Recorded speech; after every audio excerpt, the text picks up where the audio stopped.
Hello everyone, আসসালামু আলাইকুম। Welcome to my channel. আজকে আমি একটি গল্প বলবো। গল্পের নাম একটি সারস পাখি এবং দুষ্টু বাঘের গল্প। একদা সুন্দরবনে একটি রয়্যাল বেঙ্গল টাইগার বসবাস করত, কিন্তু সে ছিল দুষ্টু আর অসৎ।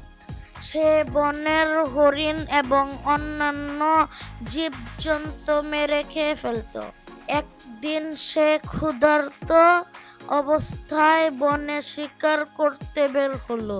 বাঘটি একটি হরিণ শিকার করলো এবং মজা করে খেতে লাগলো। হরিণের গোশত খাওয়ার সময় বাঘের গলায় একটি হাড় বিঁধে গেল। গাছের ডালে বসা একটি সারস পাখি বাঘের কাকুতি মিনতি দেখে কষ্ট পেল। সারস পাখি তার লম্বা ঠোঁট দিয়ে বাঘের গলা থেকে হাড়টি বের করে দিল, কিন্তু অকৃতজ্ঞ বাঘ সাথে সাথে সারস পাখিটিকে খেতে ঝাঁপিয়ে পড়ার চেষ্টা করলো।